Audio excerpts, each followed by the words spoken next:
Hey everybody, welcome to yet another one of our monthly journal clubs from lifespan.io. And just as a reminder to everybody, we have our virtual conference coming up at the end of this month.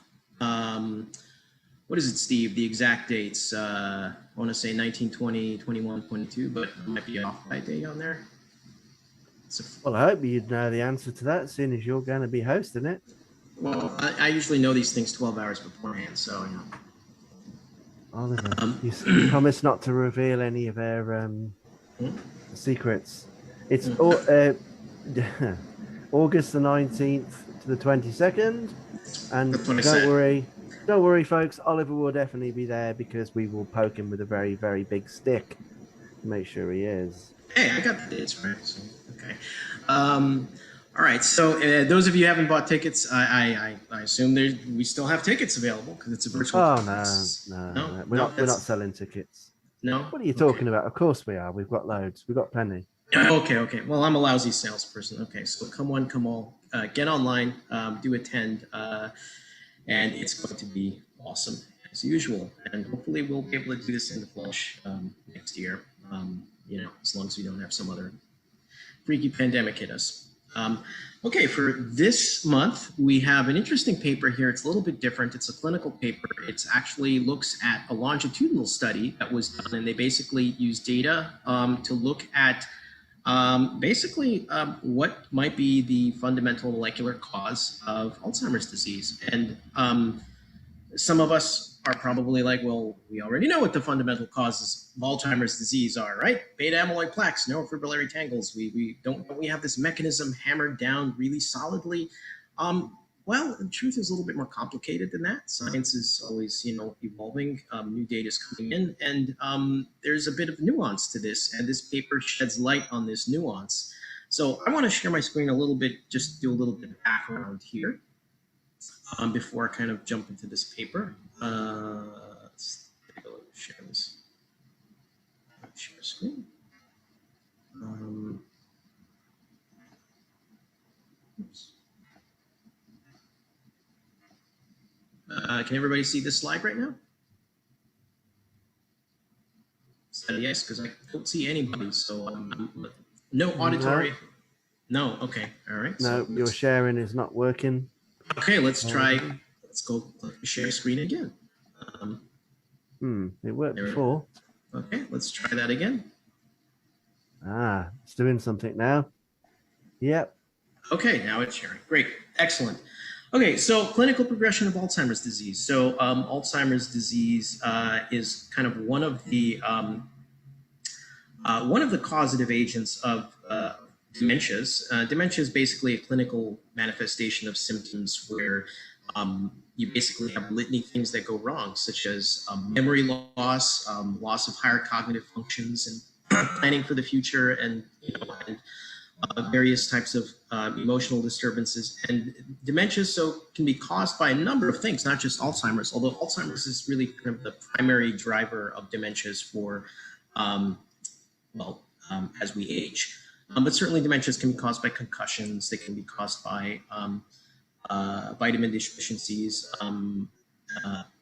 Lewy body dementia, for example, which is another neurodegenerative disease, so on and so forth. So some of the terms that they use in this paper here are things like MCI, which is mild cognitive impairment. So before that, you would have normal cognition, and sometimes that's referred to as prodromal. So you might actually have some molecular markers that suggest you might be developing, be at a higher risk of Alzheimer's, but not necessarily manifesting any of the symptoms which would manifest as dementia.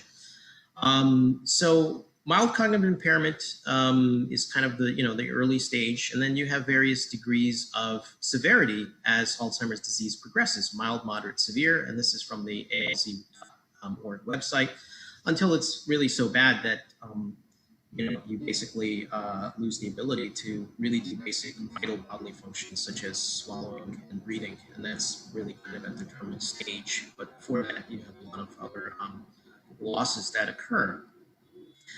So the model for this is that you have essentially beta amyloid plaques forming early on, And these are proteins that are, depends on which one you're looking at, but it could be 42 amino acids. So it's either amyloid beta 42 or amyloid beta 40.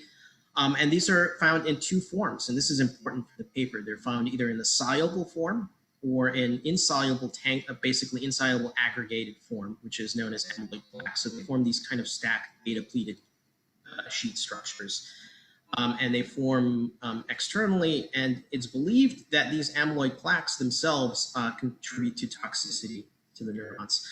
And somehow they drive the formation of other types of aggregated proteins, such as tau, which is a microtubule associated protein, accessory protein, and they get hyperphosphorylated also as time goes on, and they build up inside the neurons, and that's also believed to contribute to neuronal toxicity.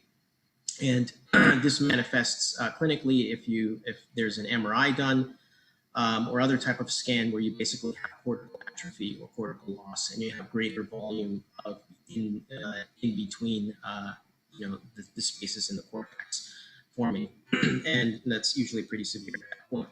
So up to this point, not every single drug, a lot of drugs, and especially the controversial one that's, I might be mispronouncing it, adacumab.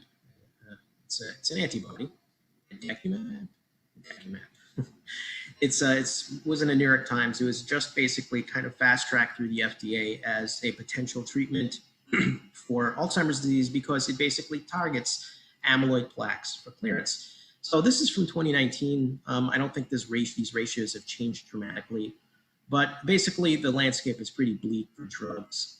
You have a lot of drugs that basically just treat the symptoms, right? So obviously if you're having neuronal cell loss and other types of issues with toxicity, then you're going to have a lot of problems with neurons communicating. So you have a lot of drugs that basically try to ameliorate those symptoms. But then you have a big chunk of drugs that are going through trials that are anti-amyloid or anti-tau, right? So basically, a big proportion are assuming that these aggregated insoluble plaques are the main disease driver, right? And that's sort of been the model. And we've got a lot of data, there's contradictory data coming from a whole bunch of other sources that suggest, well, maybe there's other reasons for it.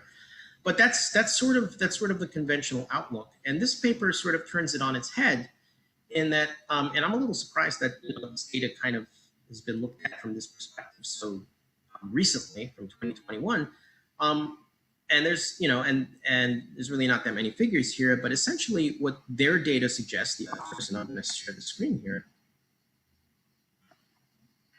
So this is our paper, eClinical Medicine, high cerebral spinal amyloid beta 42 is associated with normal cognition in individuals with brain amyloidosis, which is Sturcio et al. From a number of different organizations and groups around the world.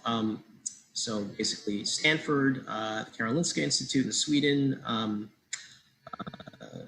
Finland too, the Virtanen Institute, and a couple of other neurological institutes, Phoenix, Arizona, in Barrow, and UCLA, University of Southern California, UCLA, School of Medicine, UCLA. So what did they look at? So the data that they looked at here was a longitudinal study that was done, and they looked at 598 amyloid positive participants out of, I think this was over 2,700 participants. So it's the Alzheimer's Disease Neuroimaging Initiative, with 2,700 participants between 55 and 90 years. So there's a link in this paper so you can look up all this data. And the data basically has information from all of these individuals that they have. So they have PET scans, and PET is basically positive electron emission tomography. And they basically use this, I believe, this fluorine labeled molecule that was developed in the early 2000s. And it tends to bind to amyloid plaques. So this can then be visualized using PET scans. So if you have these aggregates show up, they can light up in regions of the brain, and you basically get a number that's attached to it that is shows that if you have a lot of aggregates, then it correlates with. It has a rough correlation with with cognition in Alzheimer's disease, right? So that was one of the markers for Alzheimer's disease. And of course, like I mentioned earlier, they also have MRI scans of individuals in this longitudinal study looking at essentially cortical atrophy.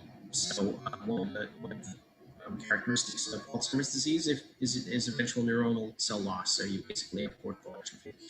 And also on file for all these individuals are a battery of cognitive assessment tests, right? So we have cognitive assessments from these individuals.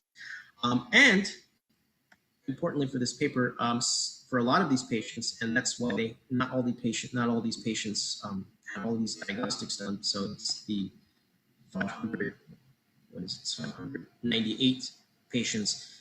They also had cerebral spinal fluid samples taken, and they were able to assess their soluble beta amyloid levels and also other levels of other proteins, but mainly they're soluble. So cerebral spinal fluid, CSF, amyloid beta 42. So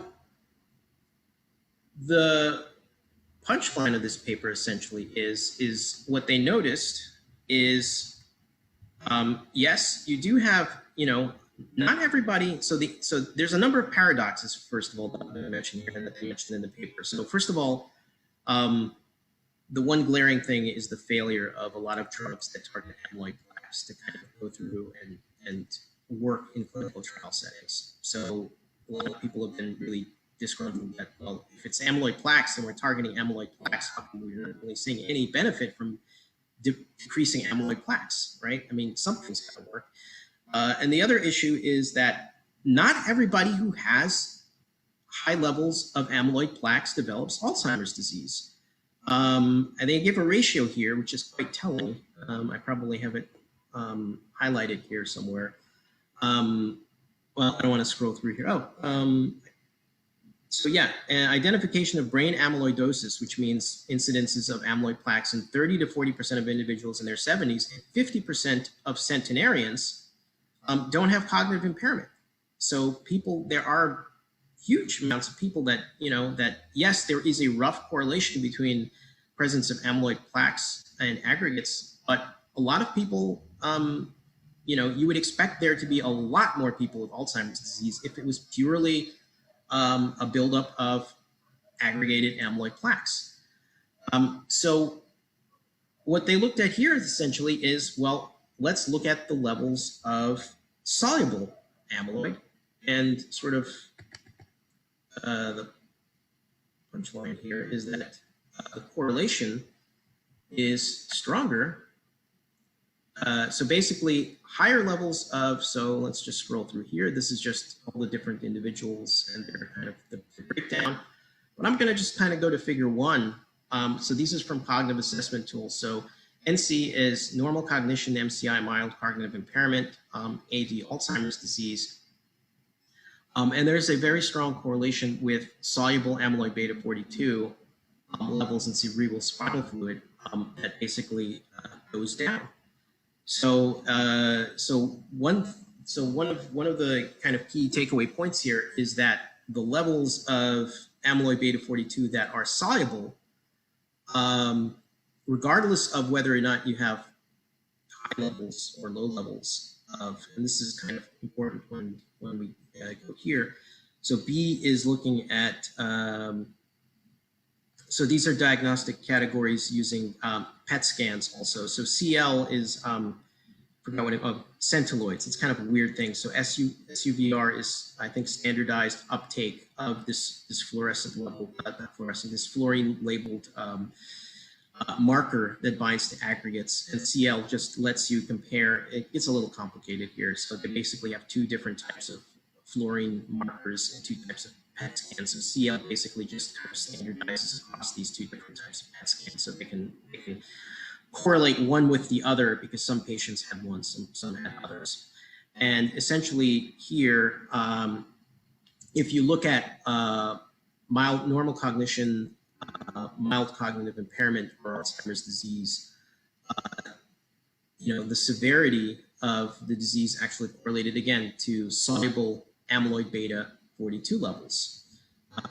So these levels basically, these levels go down with people that, that also are positive for using the PET scan tomography as well. So let me scroll down here.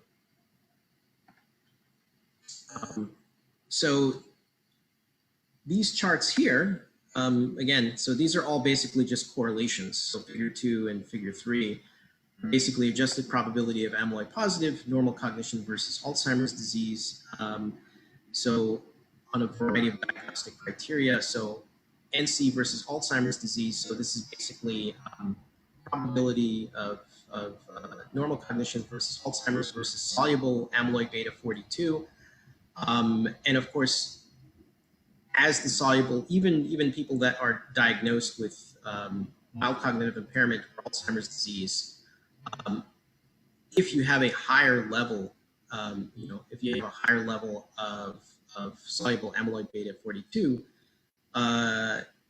your scores are higher. So when they do a cognitive assessment tool, the correlation, and this is AD and IMM, so these are various cognitive assessment tools, you have a very kind of robust correlation with soluble amyloid beta 42 levels with the scores that you get on a cognitive assessment scale, as well as hippocampal volume, right? So higher soluble amyloid beta 42 levels, you tend to maintain a higher hippocampal volume.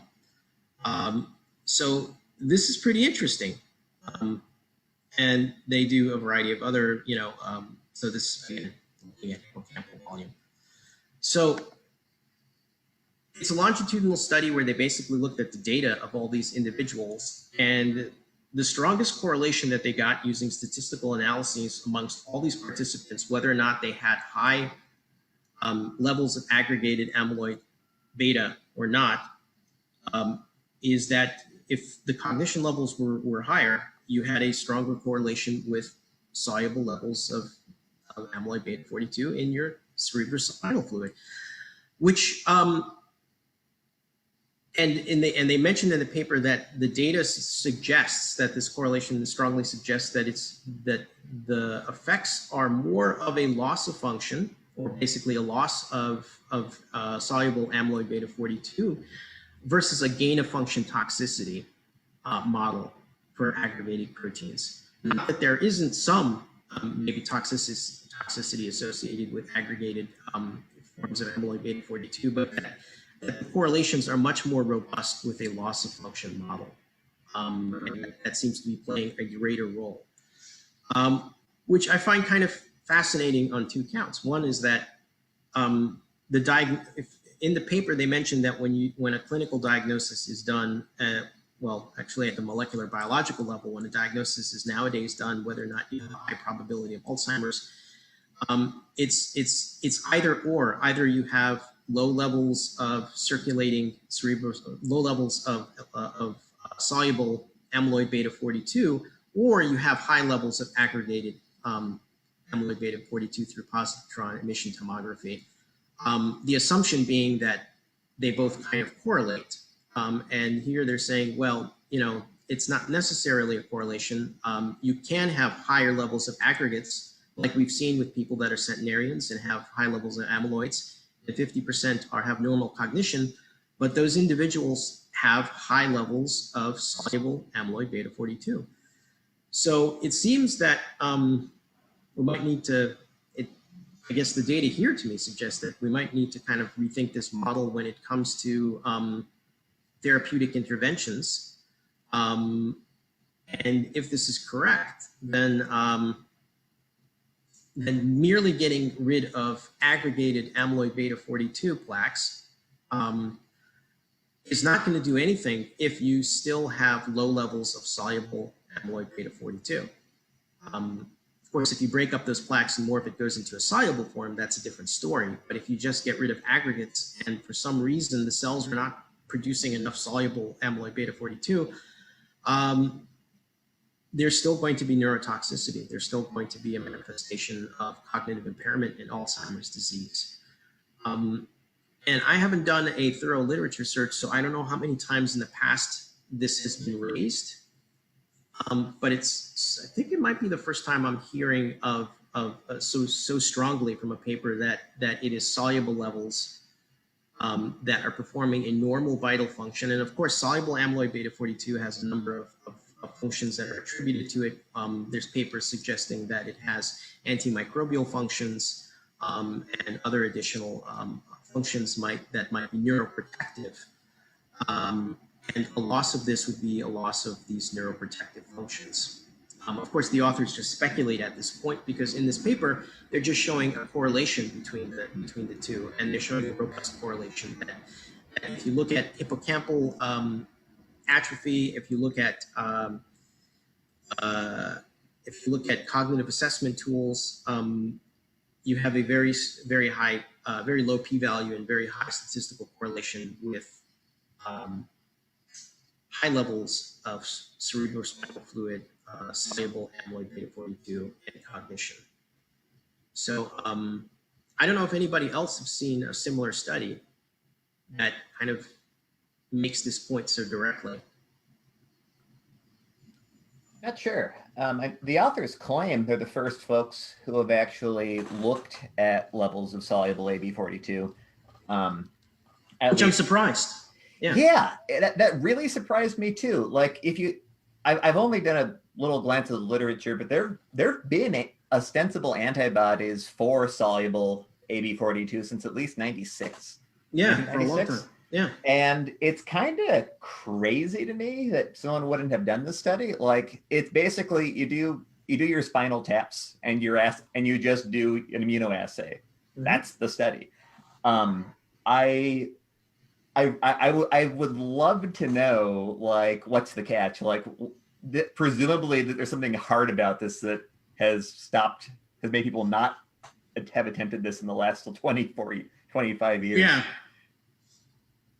Yeah, I don't know. It just seems really weird. Like when I read this paper, I was like, wait, it just seems so obvious. Like, I mean, it's basically you have two sides of this. You have soluble amyloid beta 42 and 40, and then you have aggregate. So obviously, you have these two, and for everything to be focused on one, and then just assume that the soluble is doing nothing. Which I mean, because it's a normal protein, I mean, that you kind of ignore it. It just seems a little, in retrospect, bizarre. So this is pure speculation, but it might be kind of challenging to develop an antibody for soluble AB42 since there's so many forms of insoluble AB42. Like if you make recombinant amyloid and you try to develop or build antibodies against it. Maybe you're actually making antibodies against oligomeric AB42 because that's one of the things it does, right?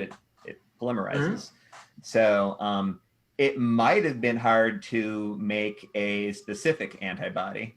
I know when I was reading this paper, one of the things I was wondering is, hey, where can I get this antibody or where did you source it from? Mm-hmm. And they don't, at least I wasn't able to find details on their antibody in the methods, which makes me kind of wonder if one of the parties responsible for this paper is developing this commercially, specifically the antibody, because it's kind of a conspicuous omission in my opinion.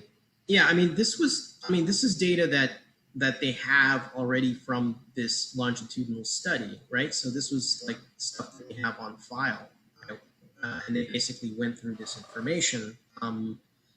So it's sort of an ELISA-based assay, but not quite. Where did they mention this? Correlation of hippocampal and soluble levels. So again, this SUVR. So sorry, I skimmed through it. Is basically selective uptake. So higher levels of these numbers, higher numbers basically mean you have more of these amyloid aggregates, right? So basically, if you're looking at people with normal cognition or mild cognitive impairment to Alzheimer's, which is green, obviously your hippocampal level goes down, but you still get higher levels if you have more soluble, right? It's just suppressed. But so these trends basically, of high soluble levels, correlating with hippocampal volumes, is basically maintained throughout no matter how many amyloid plaques there are, right? Obviously better if you have a normal cognition. But where do they say? Where do they the obviously there's competing interests. I think some of these researchers are working on this alternative mechanisms here. What's the company here that I can't keep this from? I think there's. I was going to mention the company name. I forgot what it's called. I mentioned it here. Regain Therapeutics. Yeah. So take a look at that.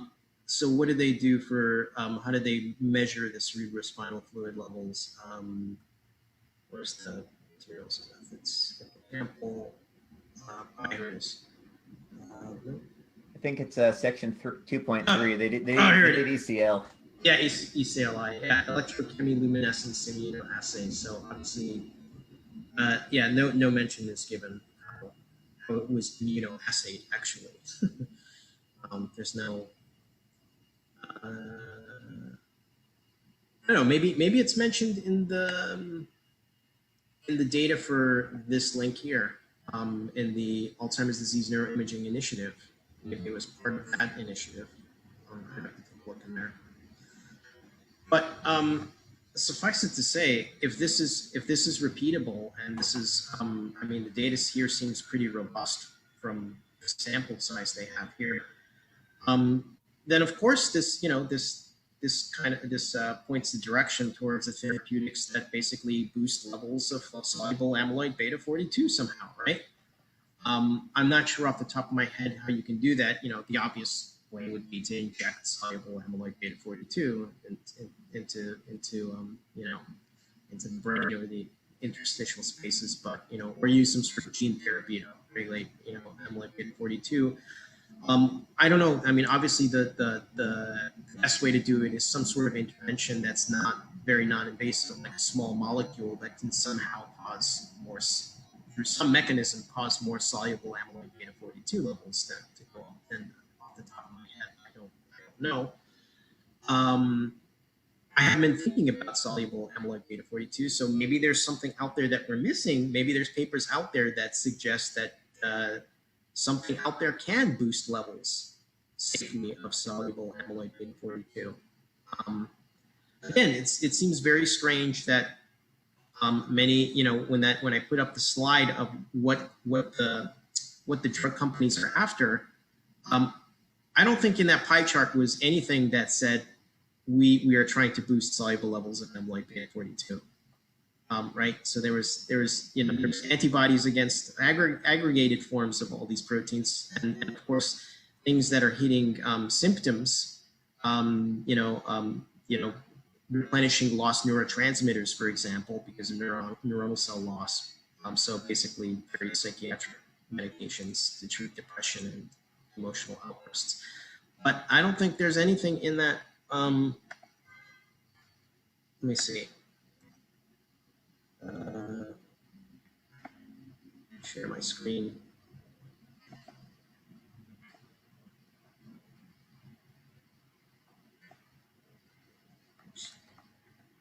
Yeah, this is from 2019. This is the paper. Yeah, anti-amyloid, anti-tau, both anti-tau, anti-amyloid, anti-aggregation.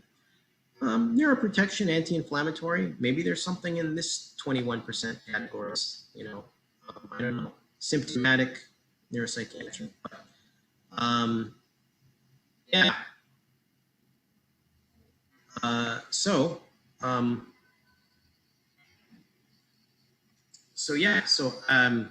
Is this a missed opportunity that that people have been overlooking so glaringly? Am I missing something?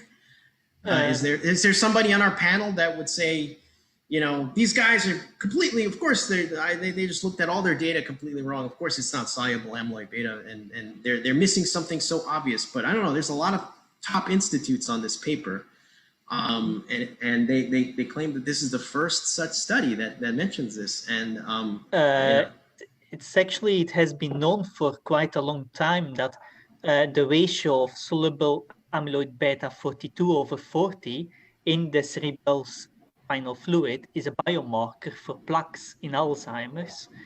And there is even a Belgian company, ADX, that I visited probably 6+ years ago, who is developing this as a diagnostic tool for Alzheimer's disease. So it seems this paper is kind of a little bit just a reiteration of this fact, where they rather just use absolute amyloid beta 42 levels rather than a ratio between 42 and 40.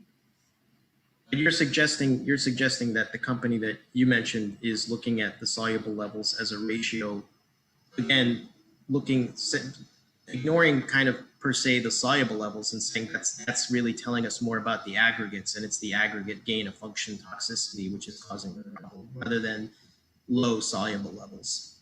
Correct. I thought the company is looking at soluble levels, as far as I recall. I mean, it's a very long time ago that I went to visit the company, but I thought they were just interested in soluble levels. And they were making the ratio of the soluble levels, and that this was predictive. It was right. It was predictive for, they sort of there is sort of kind of a not quite as robust, but there is kind of, I think they say there is a sort of a prediction between soluble levels going down and aggregates going up. I think what they mention here is that if they look at the patients that also have high levels of amyloid, if they have higher levels of soluble, then they're protected. So I guess my kind of blunt question is, has any company or any lab other than this paper come out and basically said, yeah, we really have to boost soluble levels of beta amyloid to basically as a therapeutic?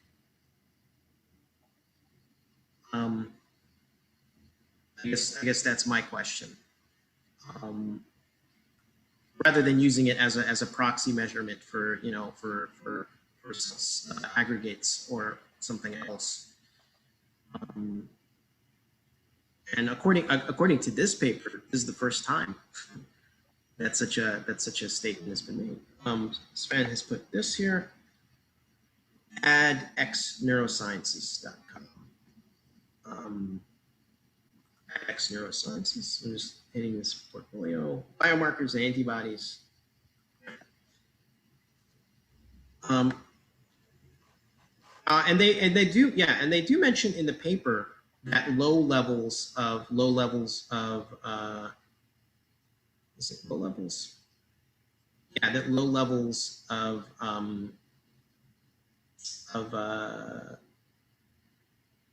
amyloid beta 42 are also used as a marker, but I think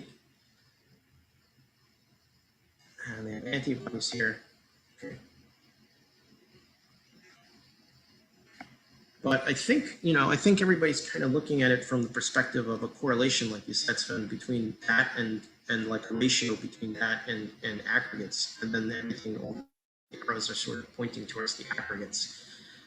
I mean, if you Google it, I mean, it's kind of a crude kind of metric, but like the slide that I picked up from alz.org, again, the focus is on aggregates. Like, I don't know if there's a slide or anything you can find that basically shows researchers saying, well, here's a model where we have low levels of soluble and we have high, and this correlates, this is, and just ignoring aggregates completely and saying, we're just looking at soluble levels. And I'm not sure that there's that many rules out there. Certainly the preponderance would be looking at aggregates. I feel like there's two ways to interpret the results from this paper. There's like the weak results and the strong results. So the weak result would be that soluble AB42 is a good biomarker, and it has prognosticability for Alzheimer's disease and cognitive impairment. Like their figure 1 shows what to me looks like quite strong evidence that this would be perhaps superior to, or at least a complement to, PET scan techniques. And I've talked a lot about, I questioned about like, what exactly is their antibody? And it doesn't really matter what their antibody is if it actually correlates this well with cognitive impairment. It could be an antibody against AB40 oligomers. It could be an antibody against cheese. It would still be really useful for that purpose. The strong finding is what you're talking about. Like, does this imply that there might be therapeutic potential to recombinant AB42 or just supplement with AB42? That, I think, you really want to know exactly what this assay is measuring. Like, is this truly getting at the soluble form of AB42? And you'd also would want to know, like, all right, if the amount of AB42 is going down in some people, why is that? Is it because there's being less of it produced? Or is it because, like, it's being degraded really rapidly? Or is it going down because it's getting soaked up into amyloids? Like, under some of those models, you might not want to add more AB42 because it might just either get instantly degraded or just make more amyloids. But I guess that's a little bit beyond the scope of this paper, addressing those questions. Mm-hmm. Mm-hmm. Right. So,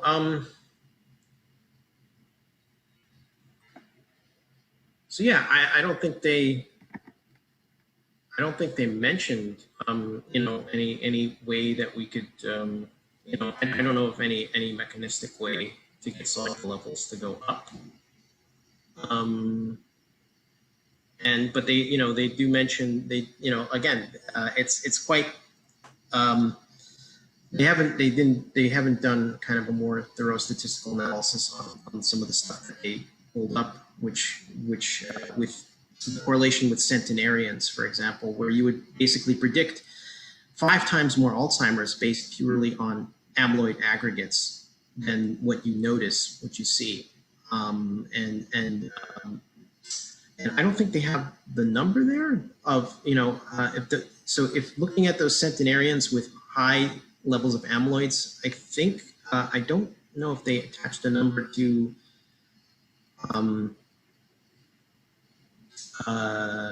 people with very high levels of aggregates and also very high levels of soluble, although they mentioned it, I think. I have to pull up the paper there.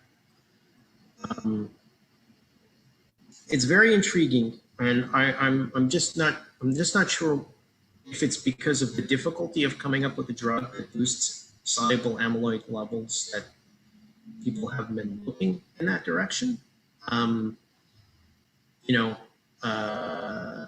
Which is kind of a shame, because it kind of reminds you of that old joke about someone looking for their keys under a lamppost, right? And then he gets somebody to join them, and then he says, "Are you sure you lost it under this lamppost?" And he says, "No, it's on the other side of the street." And he says, "Why are we looking under this lamppost?" He's like, "Well, the light's better on this side."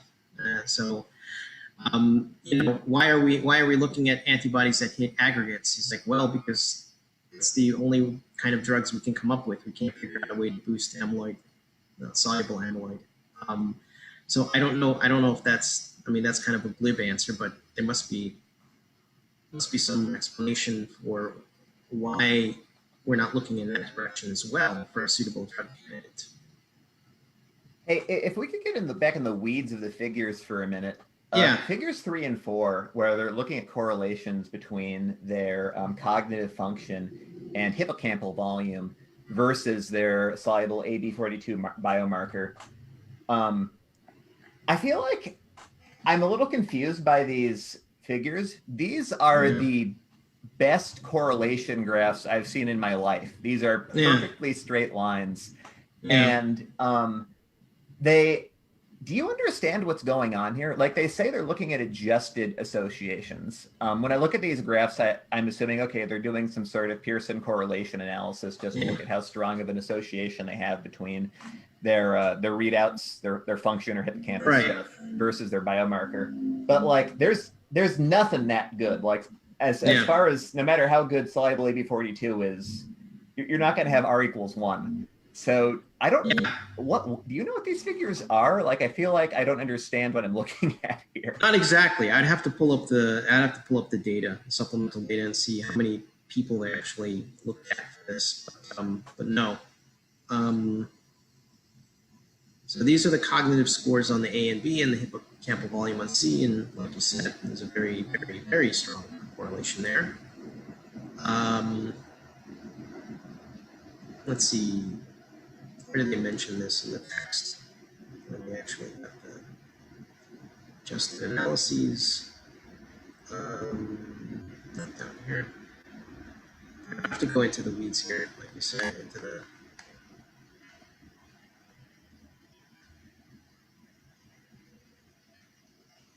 the paper itself. Oops. Let's see. Where is that?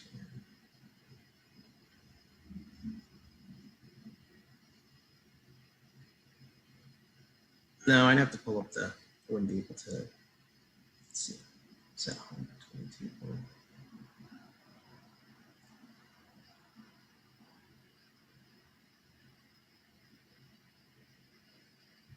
I'd have to read it in a little bit more detail. Sorry.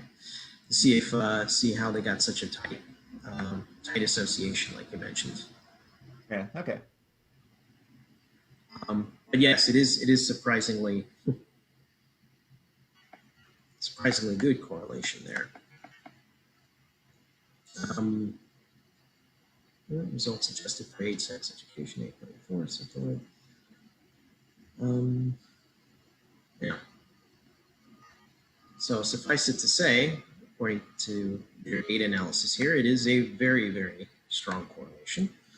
I think that's the last bit of the data that they have there. Okay.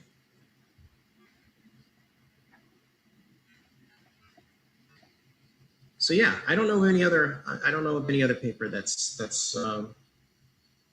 looked at it from this perspective, and it kind of I mean, I could speculate on is there a mouse model where you basically have an overexpression of amyloid-soluble amyloid-beta 42, you know, to kind of counteract the effects of aggregates? I'm not sure. That's kind of one transgenic type of experiment that I could kind of see, where you basically have a kind of literally the two competing models battling out in the mouse brain, right? So you get an amelioration of a variety of you know, dementia-like attributes in the hapless mouse model if you increase soluble amyloid beta 42. That would be kind of one genetic experiment that could be performed, I think. I don't know how difficult it is to get levels of soluble amyloid beta 42 in a type of mouse model. But for humans, I'm not sure. Other than, you know, with correlations, I'm not sure how you can easily boost levels of the soluble factors. You know, there has to be something that activates it. With that in mind, it would be interesting to go into the literature that's out there that's extant and see if things have slipped through the cracks, if people have been noticing various interventions that as a consequence did boost levels of soluble amyloid beta 42 and were somehow ignored because it just wasn't part of the prevailing model. And, you know, and they noticed that nothing happened to the aggregates or nothing else happened, but boy, we got a real big spike of amyloid beta 42 that's soluble. Oh, well, we can't really do anything with that. And of course, you know, the issue with dementias and Alzheimer's is it's a progressive disease. So I would assume getting a massive, you know, high level of amyloid beta 42, you're not going to see any results within 24 hours. That's certainly not from a cognitive assessment tool. I mean, you would probably notice these effects after months or a longer period of time. So I'm just wondering now if we have some valuable data out there suggesting some interventions do cause a spike or a boost in amyloid beta 42 soluble levels, and people that just wasn't you know, that wasn't something that was of particular interest. Just a thought. I'm certainly going to kind of dig through PubMed and see if maybe there's stuff out there. But anyway, I don't know. Does anybody have any more questions or thoughts on this? I mean, it's certainly, I think a fresh perspective, from many directions is always needed, especially in a field such as this that's quite dire and doesn't really have many interventions that work. So I'm kind of open to a lot of interesting perspectives. And this one is, like I said, really interesting because it just seems so darn obvious, from hindsight. It's like, really, this is the first study that suggested this? It seems a bit odd. It seems like something that people would have looked at initially and then for whatever reason, good reason, discounted and said, okay, let's switch to aggregated forms because clearly soluble forms have nothing to do with anything. We've already exhausted this approach. I mean, the kind of sci-fi crazy sounding implication, like the biggest and baddest implication of this is injections of soluble AB42 could be therapeutic. And as crazy as that sounds at first, there is precedent for injection or infusion of proteins or polypeptides to treat disease. Like this is how we handle diabetes. We do insulin injections. Or less common, like you can add clotting factors for treating hemophilia. Or if you have like alpha-1 antitrypsin deficiency, the leading treatment is, we'll just give you alpha-1 antitrypsin. So and particularly now that you mention it, there is blood-brain barrier permeability issues with Alzheimer's, and there might be some other delivery methods where you don't have to inject something straight to the brain. You could basically have, like you said, an insulin type injection directly into the bloodstream, right? And get some access. Well, so in theory, so they're not even drawing on the levels of amyloid in the brain. They're just it's just CSF. So yes. You could just do this via spinal tap, which is no one's idea of a good time. But like if you have Alzheimer's disease or are about to develop it, that's the sort of thing where it might be a worthwhile trade-off. Get your monthly spinal tap for infusion of recombinant peptides. I'm completely out of the world. Yeah, I'm wondering because this is clearly in the CSF, so these cells are secreting it. So I'm just wondering if I'm just thinking about in vitro experiments that could be done. Okay, so you have centenarians that they suggest a big proportion, 50% have are kind of symptomatic for amyloidosis. So whatever the selective uptake values are, it's positive. So these individuals should be battered on a cognitive assessment score based solely on this. They're not. They're normal. So clearly and it seems that they should have higher levels of soluble. So you should be able to take skin samples or, and now that we have technology to basically convert them, using induced pluripotency to neurons, right? Do individuals, do the neurons from individuals that have high amyloid levels also do would their neurons produce and secrete more soluble forms of amyloid beta 42, right? So I would predict that if I were to take a biopsy of those individuals, convert them into neurons in a petri dish, then they should be cranking out amyloid beta 42 that's soluble, right, at high levels. I think that would be a prediction from this paper. Yeah, neurons are. I actually don't know what cells produce the amyloid precursor protein, but it's got to be something in there, whether it's neurons or oligodendrocytes or whatever. Yeah, if we have the cocktail that can convert them into that particular cell in the dish, then we should expect that those cells produce high levels of soluble forms, right? From the individuals that have, that despite having higher aggregates, right, that we would expect that if there is a protective function, then we would expect higher levels. Anyway, very, very intriguing. And I wonder if you can also then create an assay, I don't know what, drugs there are, but you can certainly have if you figure out, what are, and again, off the top of my head, I said neurons, but like you said, Michael, could be some other cell, could glial cell, or I don't know, some other cell that's producing the excess of the amyloid beta in the brain. You could certainly come up with an assay where you screen for compounds that basically just blindly boost levels of soluble amyloid beta 42, right? And basically see if some chemical manages to bind to some pathway, right, that acts as an inhibitor or activator of production or secretion of a soluble amyloid beta 42, and then just screen these compounds.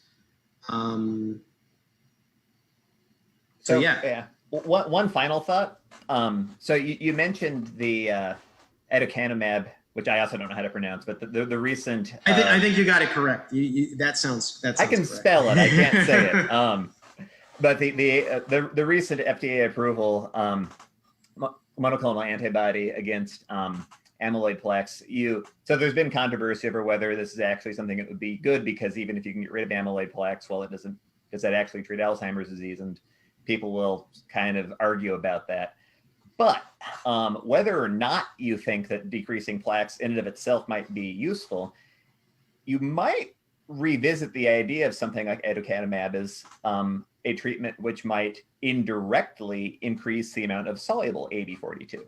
Because if you think of plaques as just a sink into which AB42 goes and is never seen again, then decreasing the ability of those plaques to grow might increase how long AB42 sticks around. And in theory, you might be able to increase the concentration that way. The cool thing, that hypothesis is really easy to test.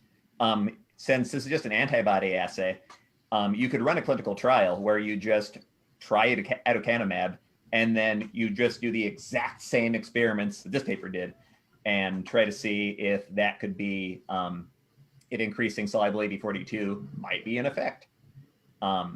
If it is, that could be a less visible reason that sort of antibody therapy could be useful in Alzheimer's patients.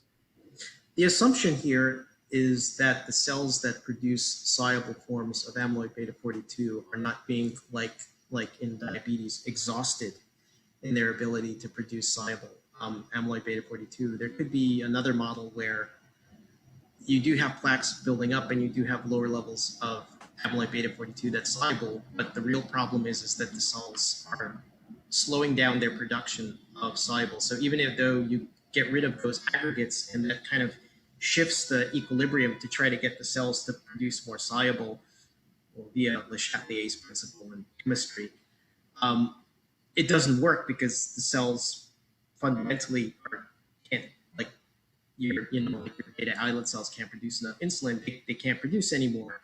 So that could also be a problem. And I'm not sure if a paper is kind of looked at, or somebody's looked at that perspective as a model. And so in that case, so if that's correct, that they can still produce levels of amyloid beta 42 and you get rid of the plaques and they're no longer a sink, then you should have the levels go up. But if the levels are being depleted, fundamentally because the cells can't produce anymore, or the cells that produce the soluble ones are died off, or the pathway is somehow inactivated or something, then you're still going to have that problem. Right. So, the experiments that you were describing earlier would probably be the best, would be one of the ways to address that. Isolate cells, see if you can get a handle on changes in secretion of these proteins. I kind of wonder what the authors of this paper are planning for their follow-up experiments, because I'm assuming they're thinking along similar lines as what we're discussing here. Yeah, definitely. I'm especially since, you know, they're looking at this as a model, so I wouldn't be surprised if some or all of the things that we've just kind of blurted out here are part of their top secret business plans for their biotech company, and hopefully they're like, oh no, this is our IP that they're discussing. This is one of those occasions where there's like sometimes there'll be a cool paper like this one, and there'll be like kind of compelling next steps that the discussion doesn't mention, but you know the authors are thinking it. So are they not mentioning it because of like what you said, where actually we are thinking about this. It's a commercial interest, so we're just gonna keep quiet about it for now. A bunch of dudes on Journal Club are like, hey, if they're not doing this, this is exactly what they should be doing. And more companies should be doing this too. I guess. I mean, yes, they should. All of the above. So yeah, I think it's. I mean, it sounds very promising, and you know, and again, it's a little weird to me that nobody's, no, at least from the, you know, the paper that the review paper I showed the figure from, it doesn't seem like people are kind of looking at purely boosting levels of soluble amyloid beta 42 as a therapeutic in of itself, right? Yes, as a diagnostic for indirectly measuring, you know, other problems like aggregates, but not as a therapeutic, which seems a little weird in hindsight. Clearly, the authors of this paper also think it's a little odd, because otherwise they wouldn't have published this paper and kind of mentioned it several times throughout the paper. But yeah. Wouldn't it be wild if this is the direction from which Alzheimer's is cured, right? Or at least you know, at least a maybe only certain types of Alzheimer's manifest themselves in this kind of manner. But yes, I don't know. I don't think I can add anything more else to this paper other than kind of all the follow-up experiments that we mentioned and all the other things that can be done to kind of make this model more robust. So I kind of see this pathway bifurcating in two different ways, that in a year or two, we see an explosion of papers coming out from this direction. And we're kind of and we're kind of amazed that that this is taking this long to happen. Or the next 1 or 2 or 3 years, we don't hear any more about this, which would be kind of odd. So I'm not sure which direction what's going to happen in the next 2 years after this paper. I would hope there's more follow-up papers on this, and it would be really kind of a little bit odd if there wasn't. So I'm kind of half expecting a rebuttal paper to come up and kind of strongly imply that this is why this model is completely wrong, or a whole bunch of papers to come out that say, my God, let's jump on this bandwagon. I'm kind of hard pressed to think of an in between. You know? I don't know, it's just me. Steve, anybody? Well, don't forget that there was a scandal last year. I can't remember which paper it was. Was it New York Times or Forbes or something? There was a big hoorah about how elite scientists, whatever that is, senior scientists in Alzheimer's have been sort of impeding other sort of approaches for years. I mean, I think this has happened. There's evidence of this happening in cancer research, for example, and other fields where you tend to get a few very prominent researchers, and it's their way or the highway. And unfortunately, it does happen. And last year there was a big explosion in the media about how Alzheimer's research had been sort of railroaded down. But you know, it was either amyloid beta or tau, and those were the two, and there was no in between. So I'm glad to see that other approaches are being explored because, well, let's face it, we don't really understand Alzheimer's as well as we sometimes maybe pretend we do.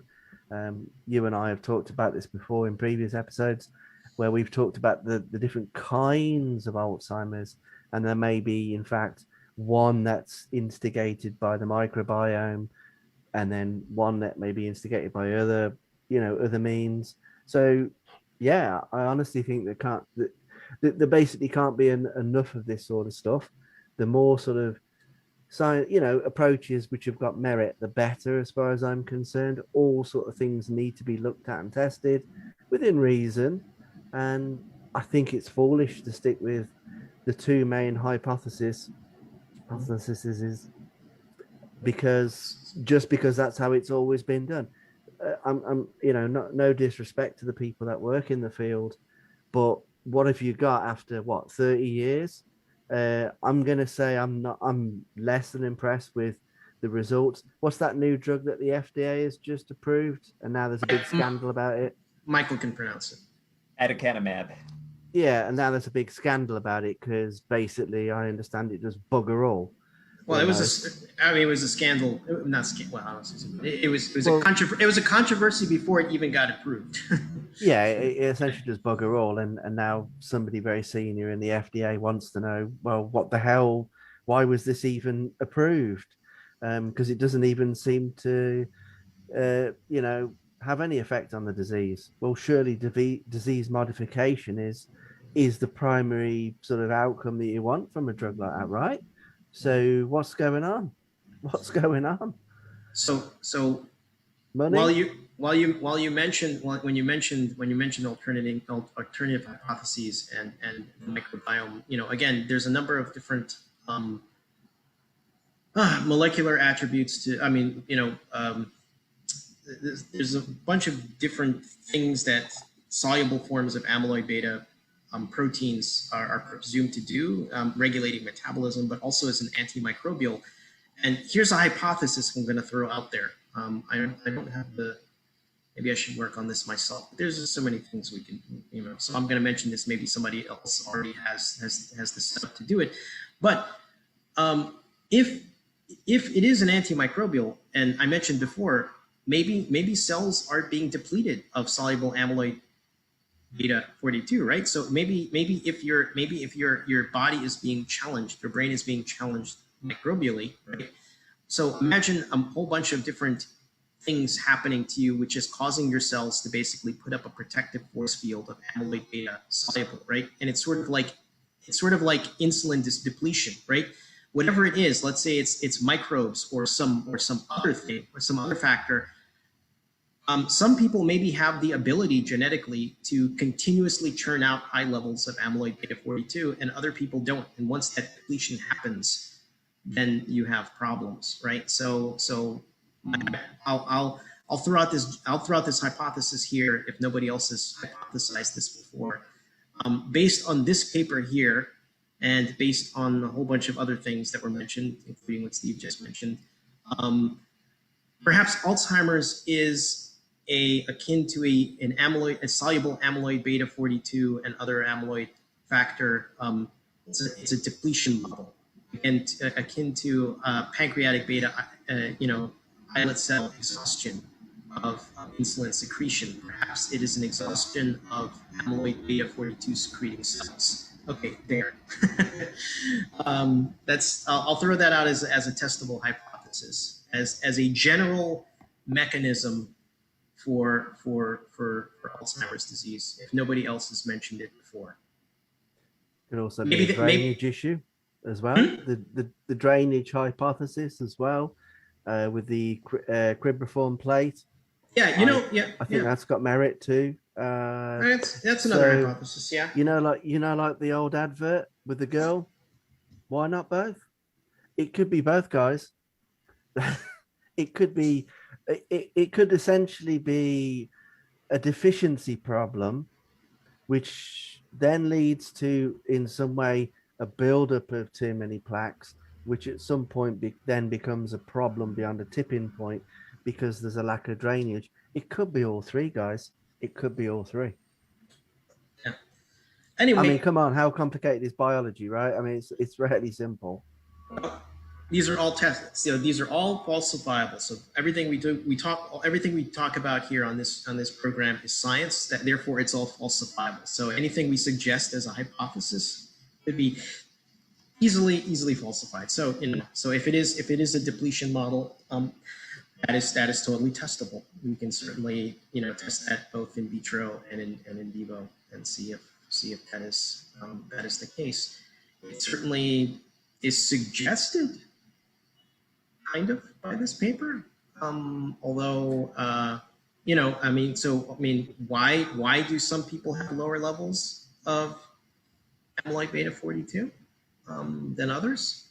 I don't know. Is it, is it because of inherent differences between individuals, because of, genetic differences? Maybe some people have better promoters and other transcriptional factors, and, better ties into the general model of anti-aging and longevity pathways, right? So your body has a more robust, optimized defensive system to maintain itself. And therefore, these higher levels of amyloid beta 42 are part of that system. And then, you would predict that people that are have high levels of amyloids that are aggregates and have higher levels of soluble, they have genetic pathways that are optimized to produce higher levels. I don't know. So that's another prediction. There's certainly lots of predictions you can make, and there's certainly lots of kind of testable hypotheses you can make based on this. And maybe there's papers out there that have already looked at this, but because this is sort of hasn't been the central kind of mechanistic hypothesis, they kind of fell by the wayside. So maybe there are papers that are published out there, and we should go dig through PubMed and see, Yeah, so this soluble AB42 story is new to me, and it sounds like it's new to you too, Oliver. Yeah. But so Sven linked this paper, this 2015 JAMA paper, which it looks like it's the first paper that tried to look at soluble AB42 via immunoassay. It's by a very different group. It's a group at the Washington University School of Medicine. It's got over 200 it's been cited over 200 times according to Google Scholar. So it looks like there actually is a substantial body of work out there that's people who are very vested in the soluble AB42 hypothesis. Although it's news to me, but you can't know everything, right? Yeah. Yeah. I haven't read this paper. Conclusions. Longitudinal CSF biomarker are consistent with AD are first detectable. Well, I don't know exactly whether AB40 reductions in AB42 were observed in some individuals as early as early middle age, and low levels were associated with cortical PIB positive amyloid plaques. It's some kind of stain for positive amyloid plaques.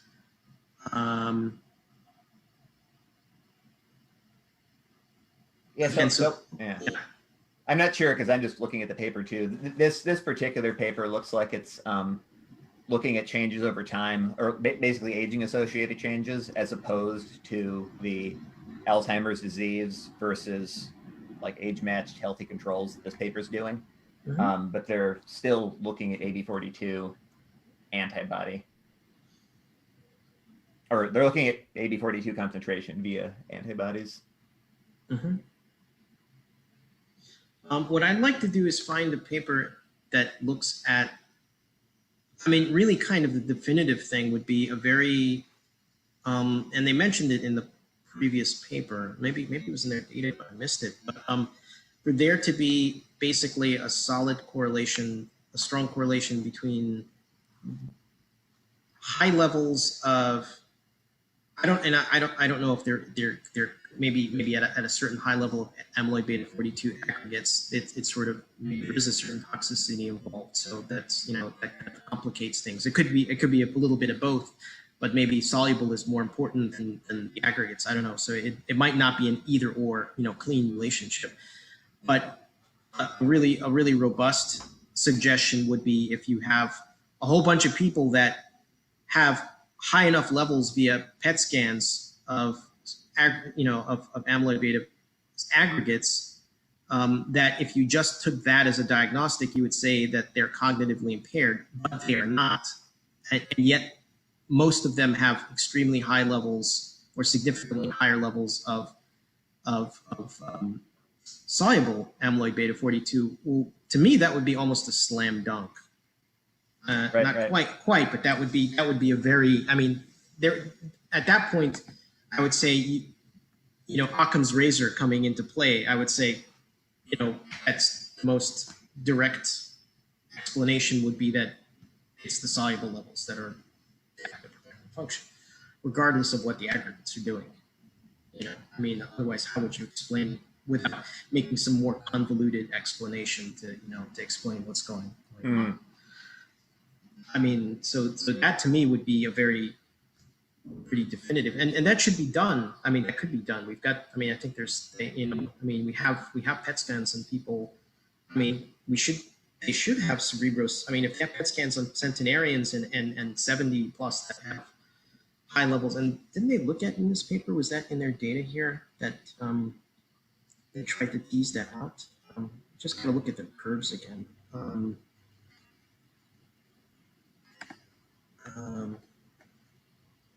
It's a little hard for me to see if you could. I mean, that is these curves here. So probability of normal cognition versus Alzheimer's disease. It's a little hard for me to kind of interpret these comparisons here. So these, of course, are the standardized uptake, and higher numbers mean that you have more of these aggregates. So that's these PET scans. And here's your soluble levels. And here's so I'm a little fuzzy here on this, on the y-axis here, adjusted probability of amyloid positive normal cognition. So this had to be through a cognitive assessment test. I don't know which one exactly what scores that they had to aggregate for this. So probability of normal cognition versus Alzheimer's disease. So, I mean, this again, it's not quite what I was saying before.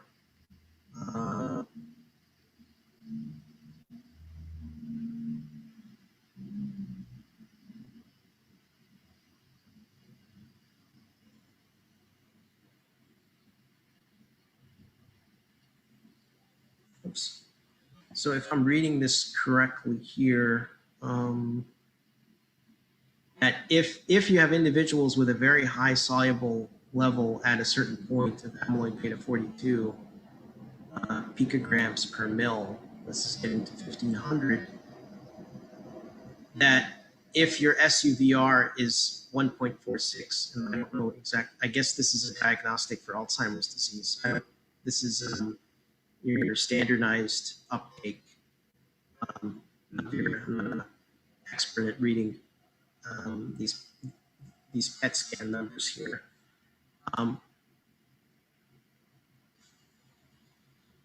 But yeah, it would seem that these lines basically overlap at a certain high level of soluble. And again, I don't know how many. I have to take a look at the data to see how many participants there are for this here. But it would seem to suggest strongly in these curves, if I'm reading them right, that at a high enough level of soluble amyloid beta 42 that you don't really get cognitive impairment happening. But then for normal cognitive versus MCA, what are we looking at here? It's a different Y value here. I'm not sure why you have this.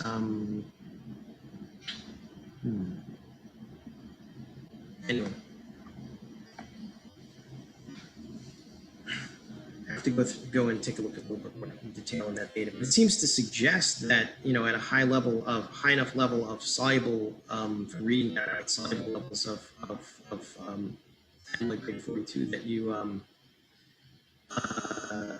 that's kind of the defining, that that defines whether or not you have a clinical diagnosis of Alzheimer's disease via cognitive assessment tool versus amyloid beta plaques, and the aggregates, and that at a lower level, then you do have a correlation between aggregates and cognitive scores. But that correlation goes away if you get higher and higher levels of soluble,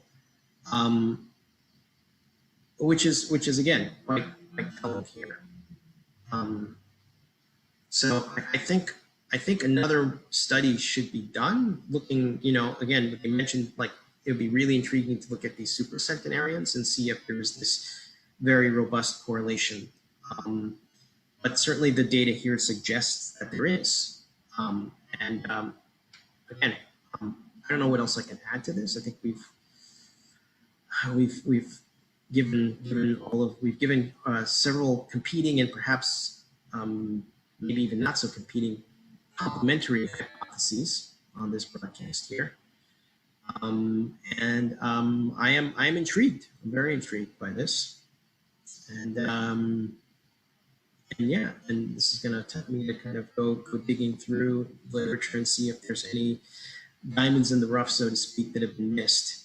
Things that have been published and didn't really get as much impact as they maybe should have, because people have been sort of super hard focused on looking at the lamppost over there where the light's better, but sort of not looking where the keys actually are, because it's in an area that nobody is really was attuned to look to, and everybody else was looking elsewhere. So, and scientists are human. Everybody has the herd instinct, right? So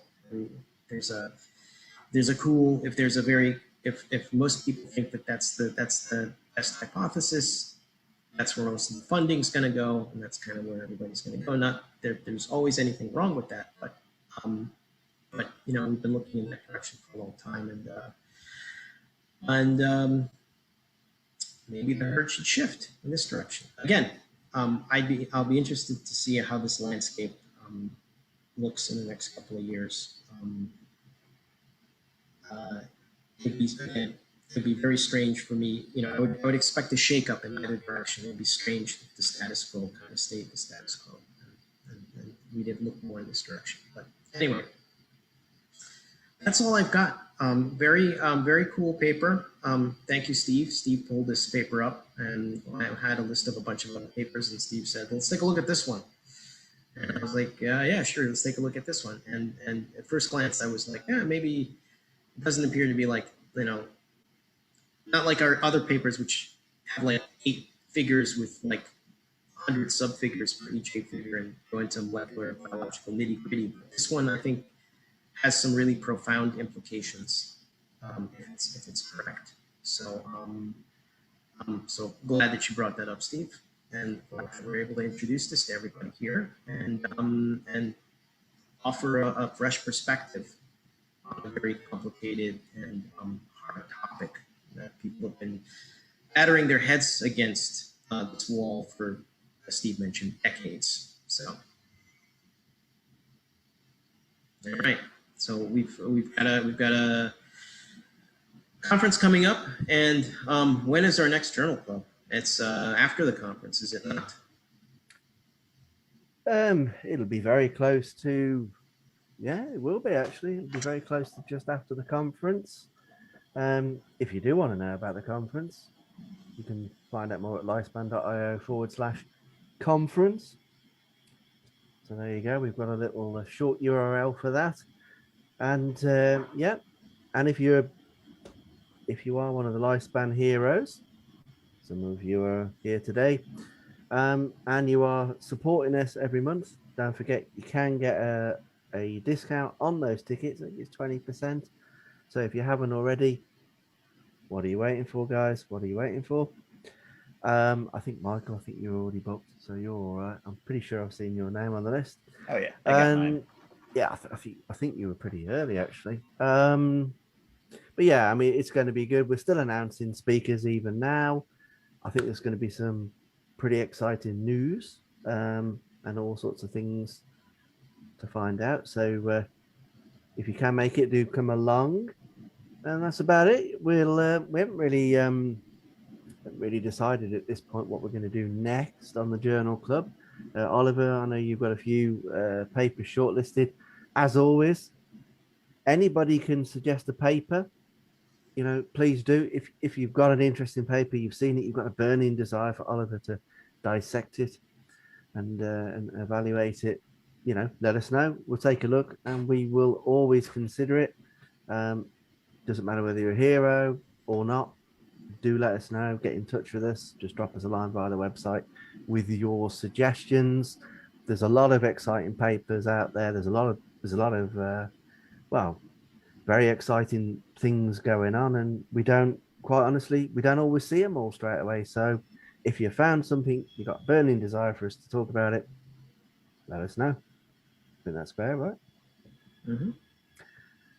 And I think that's about it, really. Yeah. So it's just started raining here in the UK. So, that's a change, right, Cost? But it hasn't been raining here for weeks. So not going to complain about that because we've just had a massive heat wave. I think a lot of people have. I think the States, some areas of the US have also had a big heat wave, and Europe, and also floods. So we can't win here in Europe. There's been floods one week. London was waterlogged. There's been some horrific floods in Germany. I understand there's been a lot of flooding in China and other countries as well. And then it's like blowtorch hot for like 2 weeks. I just don't know what's going on. So yeah, so I'm going to go and enjoy the rain. Never thought I'd say that. And I guess we'll catch you next time, and keep an eye out, and we'll let you know what we're going to do, or you can let us know what we're going to do. Well, we might think about it. So thanks for everyone who's joined us today, and as always, thanks to the heroes who are supporting this and all the other initiatives that we do. All the many things that we do. Too many to list here. If you're interested in joining us and getting more involved and supporting us, you can find out how to become a hero by visiting lifespan/hero. We love these short codes. So there you go.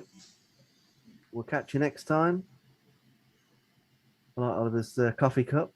Yes, my coffee is empty, so I guess that is my hourglass for the. Time's up. Coffee's over. Just not good enough, as everybody should at home know. I've run out of hypothesis. Sorry, the hypothesis generator is empty, and that's it. You got no more. That's it. Yeah, I saw a T-shirt with that. Yeah, the definition of a scientist is basically a machine into which you put coffee and outcome hypothesis. No more. So there you go. And I've seen that on a T-shirt. I like it. I might even get that one of the days. Pretty sure I've seen it on QWERTY. I know it's not an advertisement. I'm not endorsing them personally. Although my wife likes it, don't you? QWERTY. Anyway, I guess we'll see you next time. Adios. Until next time. Adios.